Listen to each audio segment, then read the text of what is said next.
Hi there, Cycle Camp here. Let's take a look at repairing a remote sensor for a garage floodlight. Here we go. Hi there, it's Cycle Camp, and today we're doing a quick little check to see if we can figure out what's wrong with our floodlight sensor for our garage lights.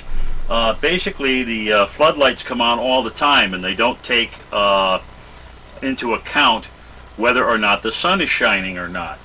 And so we figured there must be something wrong with the little sensor here. So basically what we have here, this is the little sensor unit. Now I can't find schematics on any of this stuff, but basically what's happening is this here is a passive infrared sensor, and that's what does the sensing of the people running around outside. No big deal. This is the loop for the antenna that's going to talk to the main unit to turn the lights on and off. And right down here is a photo sensor, and this photo sensor, this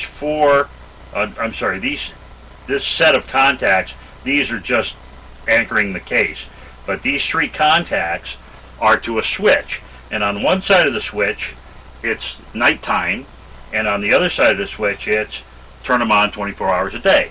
So basically I went in with a voltmeter. I don't know if I can show it to you in the same picture or not. So if I go in with a voltmeter and I go between ground and the three pins of this, now the center pin is the one that moves. It connects either to this side, which is 24 hours, and you'll see that that's a constant roughly 3 volts. Okay?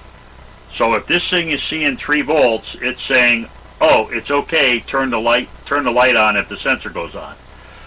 However, if I go over to the other side of this, I also see a constant 3 volts.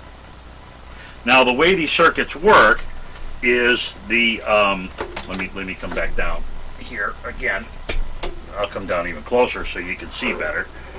The way these circuits typically work is this photo sensor is really what it is. It's a light sensitive variable resistor.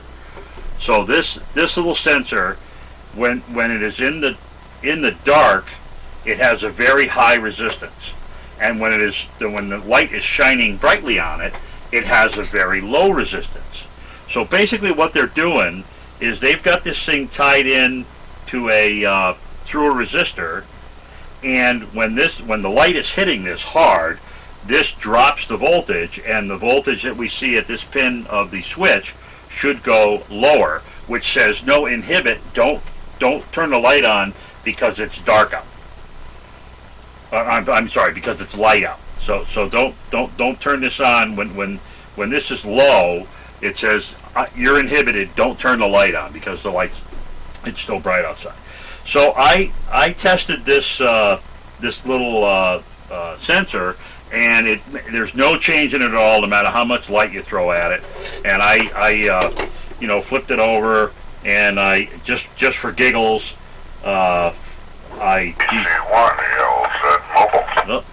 one of my buddies on the ham radio. Hold on. This is the see, you see it's going off now. See that? I don't know if you can see the LED flash in there a second ago, but it's pretty cool. These two pins, there's no change at all, no matter how much light I shine on this. So I went downstairs in my junk box, and I found this old photo sensor, and I found this little miniature photo sensor. And I said, hey, what the heck, the thing doesn't work anyway, why don't we try putting one in there and see what happens. So you'll notice these have 3 leads. I don't know if you can see that real well, but there are 3 leads on both of these. 1, 2, 3, and that's because they're typically, as it's very obvious on this one, it's tapped in the center. So there's a center tap. So I'm just going to use the 2 outside leads, and I'm going to start with the small one and see if that makes any sense. But before I do that, I think what I'm going to do is take a quick look at the sensor with the voltmeter and see if I can get it to change resistance based on the light. So this is going to be a little tough. I'm probably not going to be able to to show you this in with everything in frame at once. I've got the sensor here, and I'm going to the outside pins of the sensor. Okay, so you can see that, and take my word for it. If I turn it up towards the light, you see how the resistance is dropping, dropping. I'm turning it to face the light that I have on the bench. So now I'll turn it away, getting higher. So this is actually doing what it's supposed to do. So let's just, for fun, we'll desolder the other one, and we'll put this one in and see if it works. Now it probably won't, because you got to match up the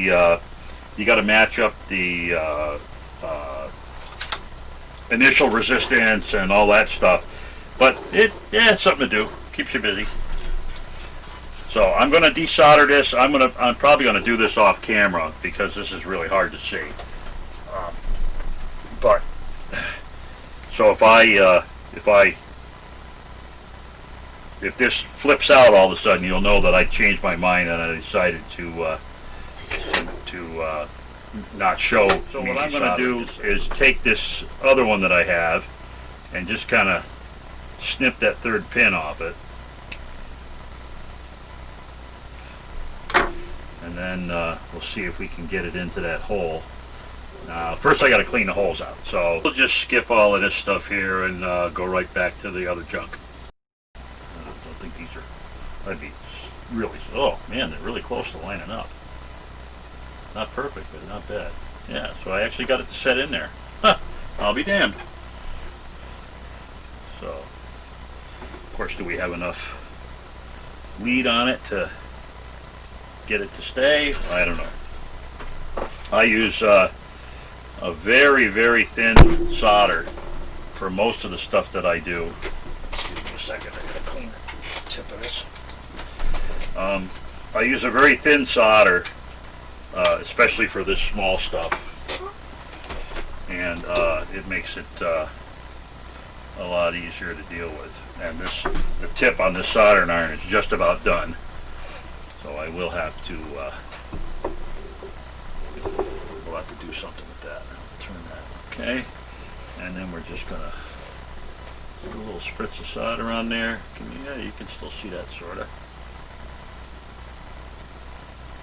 Now what I like to do is I like to hold the tip of the soldering iron on the trace and lean it up against the part, and then put the solder in from the other side so that the part actually does it. But this is so tiny that I don't think we're going to be able to get away with it.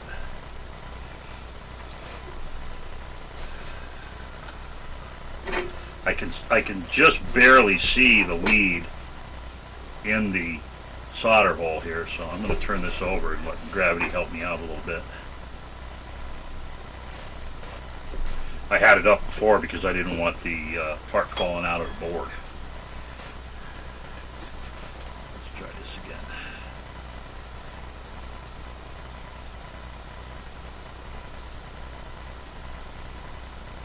Okay, that's a little better.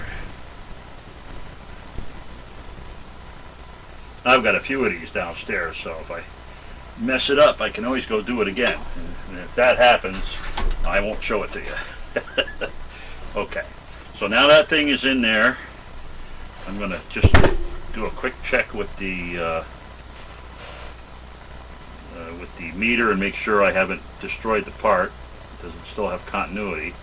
So I'm looking at 224 from 240 to 290.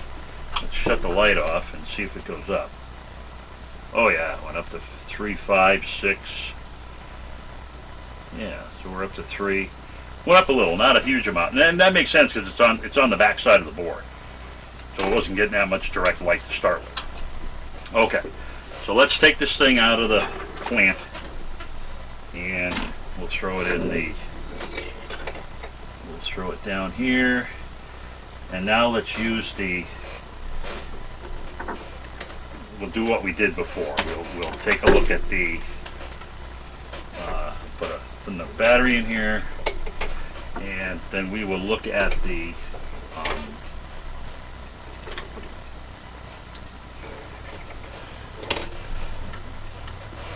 voltage going to that switch on either side of that switch.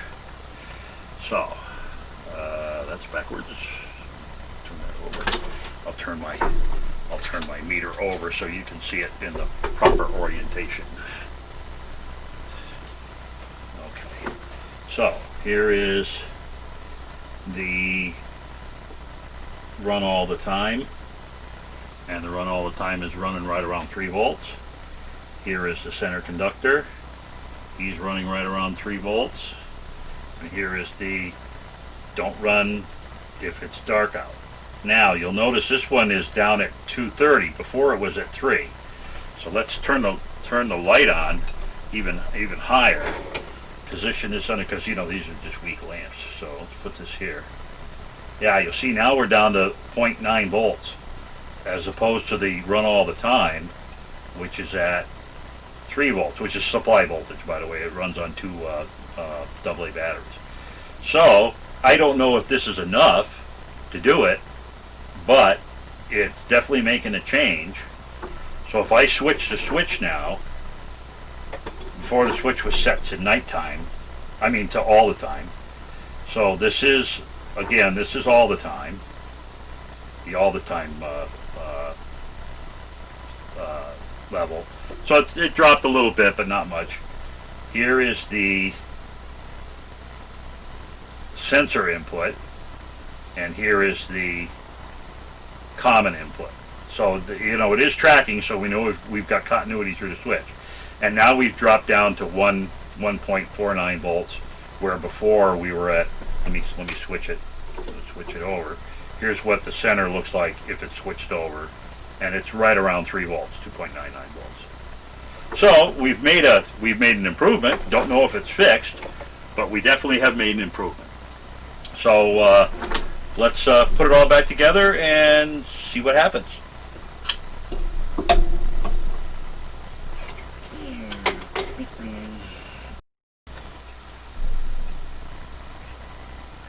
Okay, so we've got the sensor module all put back together. I have the cover off it so you can see the inside. So these are the code switches that tell it which door it's working with, which light it's working with, I mean.